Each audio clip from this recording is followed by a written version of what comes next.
Black people cannot be racist. That's the word from social movement Black First, Land First. The group wants tough new laws for racist behavior, but says black people should be exempt. We talk now to Mngxitama, who is the national convener. Good evening to you and welcome. Before we get to that statement, there is a context in which that statement is being made, part of which is the call by your organization for an anti-racism summit. Yes, there is now a bit of a crisis, but we believe that South Africa is a racist country, and what is happening now is something that happens every day. It is just now that there is some shift in the national psyche that people think that there's a crisis. So we must take advantage of this and call a national anti-racism summit where we will be able to chart a way forward, articulate very clearly what is racism and how to combat it, how to end it. There's a big misunderstanding in the country about what racism is. In fact, people think that prejudice or misunderstanding between friends is racism. No, racism is something much, much more deeper, and it goes back to 1652 with the arrival of white people, centers on the land question.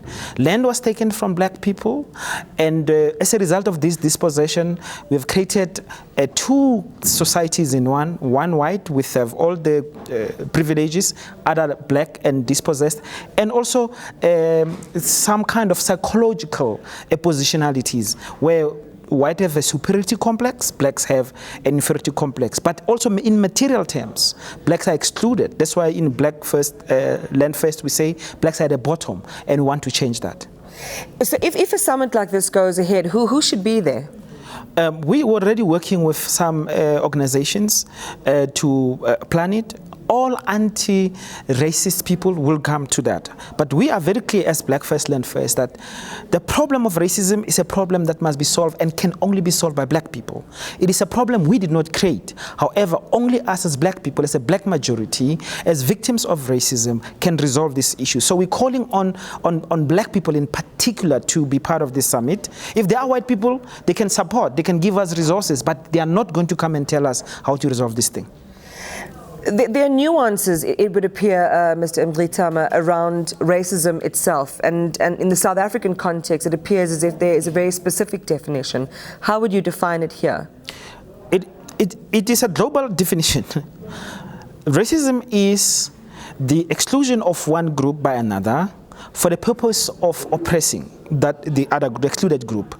And in this instance, and historically, white people have been the group that exclude and oppress, define us outside of humanity as black people, from slavery through colonialism, today through imperialism.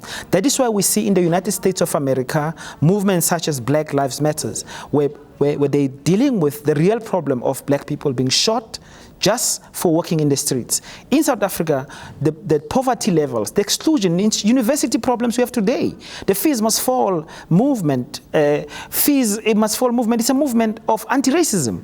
It is black students who are affected. Racism that started that far has serious impact and consequences today for black people, and it benefits white people. I was talking a short time ago to Nathi Mthethwa, who is the Minister of Arts and Culture, but also an NEC member, about the march that took place, and you would be aware of that march in Scottsboro over the whole Penny Sparrow issue, who seemed to suggest that yes, people like not only Penny Sparrow but Vilaphi Khumalo are a racist. You would disagree with the ANC on that point? The ANC has no conceptualization of the race problematic, and that's why they have not been able to do anything about it for the past 21 years. In fact, in 2001, there was a conference against racism of the UN. The ANC government is one of the signatories to that declaration of the UN that said they must have a national action against racism. They've done nothing because the ANC doesn't understand racism. And it goes back to actually the Freedom Charter, which said South Africa belongs to all who live in it, both black and white, without addressing the core question that has brought divisions amongst us. The core question is the historical question of land theft. Some would say that the victims of racism shouldn't be the ones to have to address it necessarily, that it is the perpetrators of racism that would need a mindset change or an education or something to that effect.